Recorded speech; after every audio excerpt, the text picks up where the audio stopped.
love. Welcome back to Rollerset to Mindset. I'm your host, Angela B. Fuller, Master Hairstylist turned Certified Life Coach. Today, I am so excited because today is First Sunday.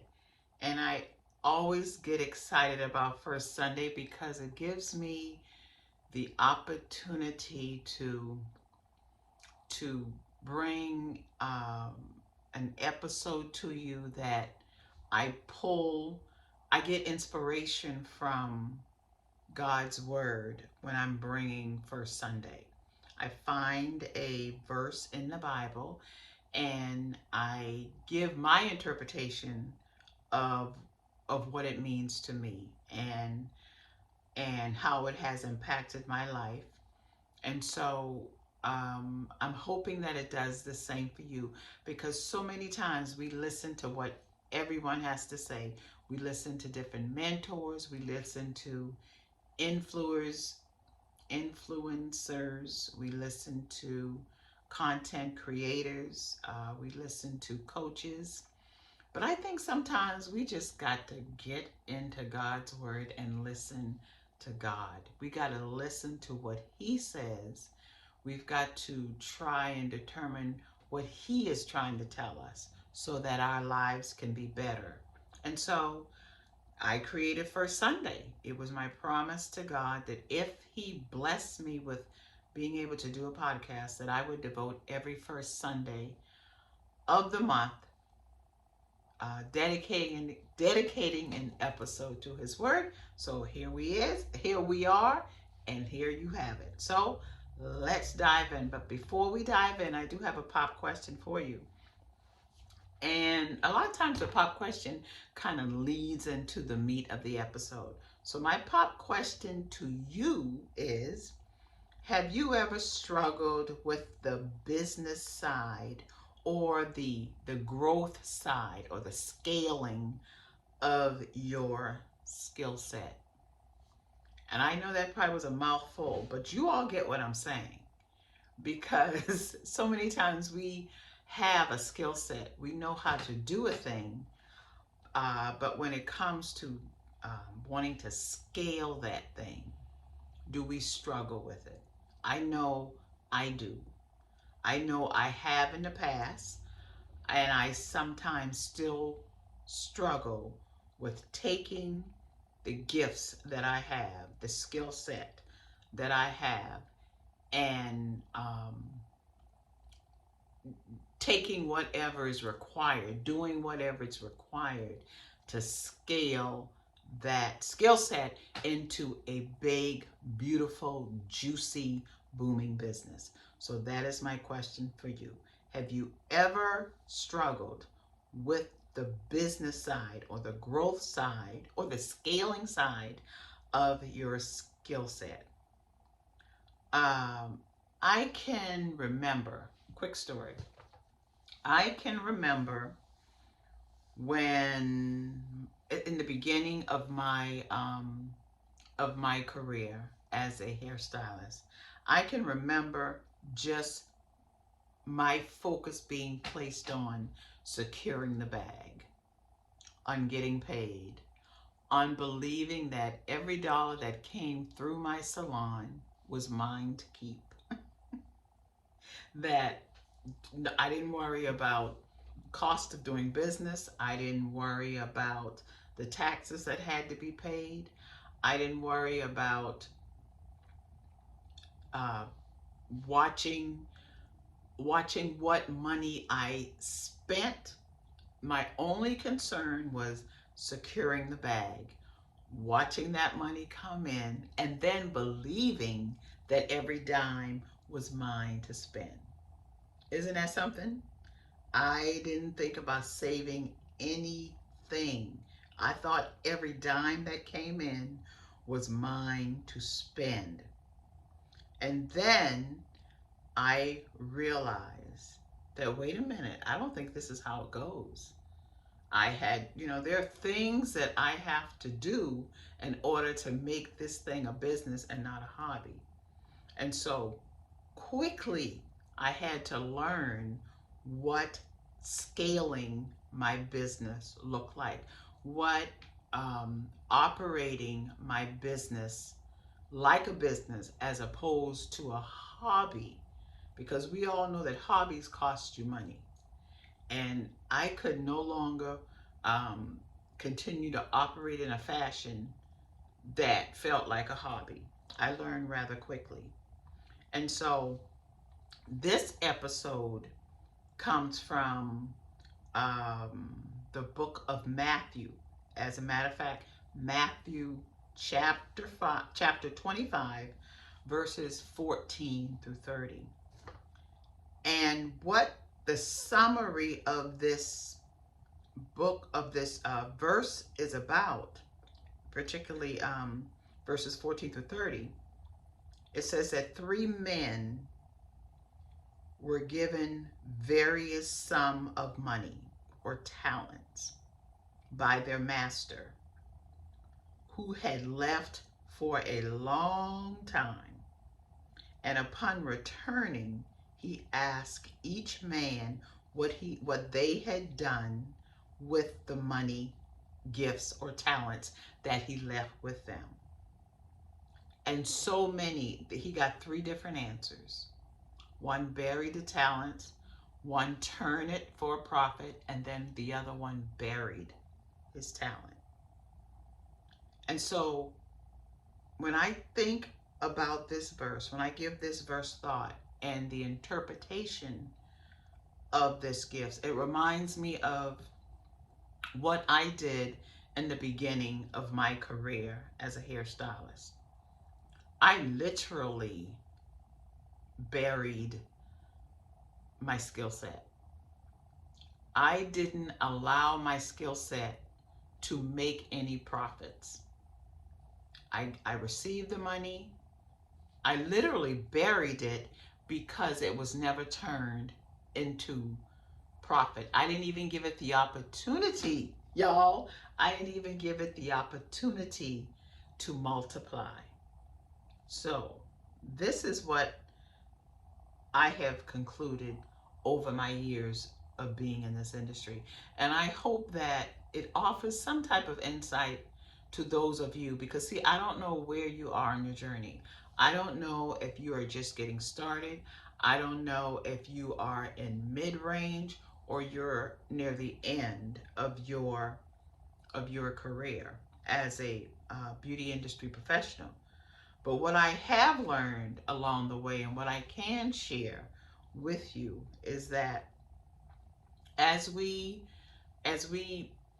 continue to be in this industry, as we begin to grow as individuals, whether it's on a personal level or a business level, one thing that we have to do is we have to identify where we are.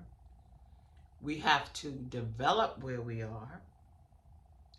And then we have to magnify where we are. And for me, it took me a long time to make sense of the three of those areas: identify, develop, and then magnify. Okay? And so when I talk about being able to identify where you are, a lot of times we can't even, okay, let me put it this way. There are a lot of times when we have already walked the walk. Then we want to go ahead and just talk the talk as if we didn't struggle along that walk, along that journey. And so when I say you need to identify your gifts, identify your talents, identify your skill set, that doesn't come, to be honest with you, you can't even begin to be honest with yourself and make some concrete conclusions until you think about how you even got where you are. You can't begin to identify where you are unless you're able to look back and see the struggles that got you to a better place. Now, as a 30-year veteran in this industry. It's easy for me to sit here and talk about identifying where I am and knowing exactly where I am and knowing exactly how I got here, because I've already lived it, I've already walked it, I've already experienced it. So for those of you who are in the struggle, believe me, I sympathize with you. I empathize with you. But I'm here to talk to you because I have already been in the struggle, and I knew what was required for me to grow. I knew I had to become a different person. I now know that I had to put away certain habits, and I had to develop myself to the point where I understood where I was, I understood where I wanted to be, and then I knew the changes I had to make somewhere in the middle. So when you begin to identify your talents, you have to ask yourself, what is my talent? Is my talent speaking? Is my talent creating?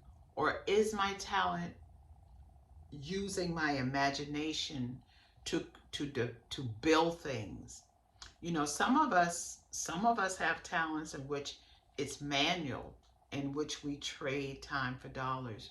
Some of us, our talents are born out of being educated, being scholars, being performers.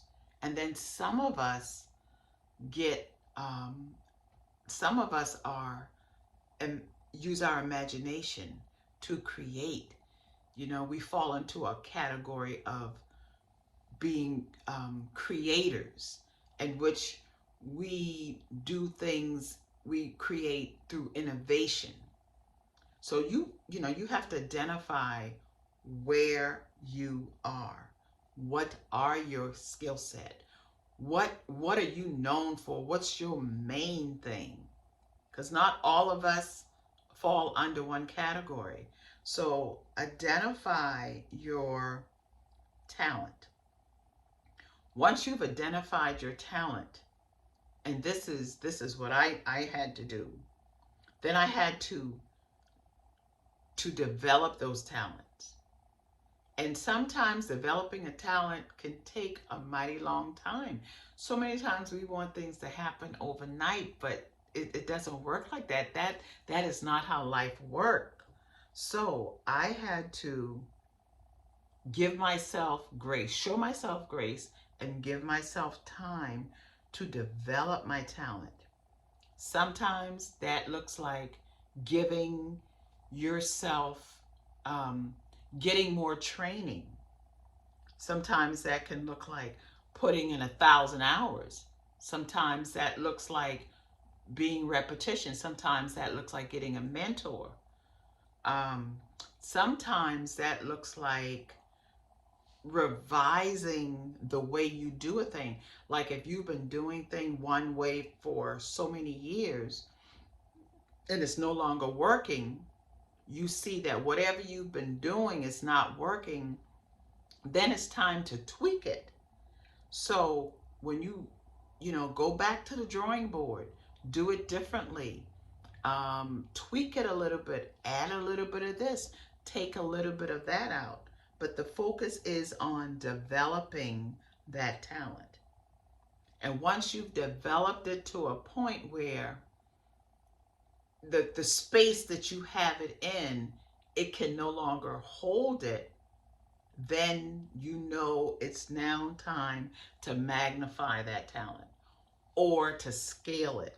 And let me tell you, scaling is not easy, because sometimes in scaling you have to be in the position to teach other people, create little mini yous so that your business, whatever you have created, can still operate without you. I heard someone said once, as long as you are the most important person in your business, then you really don't have a business. Once you once that business can operate without you and you are no longer the most important person, then baby, you have reached that point where you have scaled. Because once you scale, then you have bigger impact, you have more intense impact. Then your business can operate independent of you. So that is the goal. So my question to you is, what are you doing with your talent? Are you multiplying it? Are you just getting a small return? Or are you multiplying it on a large scale? Or are you the one who is just barely getting by? Who is not pushing yourself, developing yourself?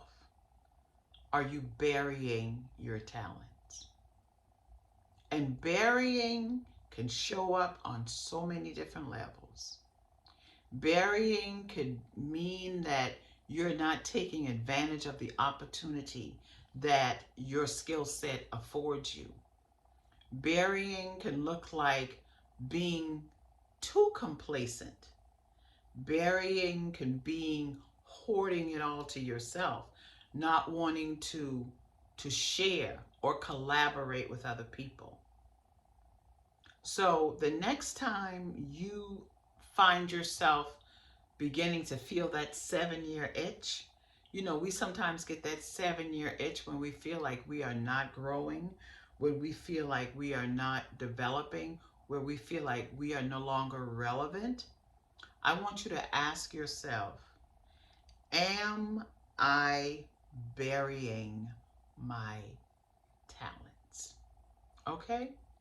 I hope you got something from this episode. And if you did, please share it with someone. And when you do, you can tag me at Rollerset to Mindset. I would love to hear from you. Okay? I'll talk to you soon. Bye.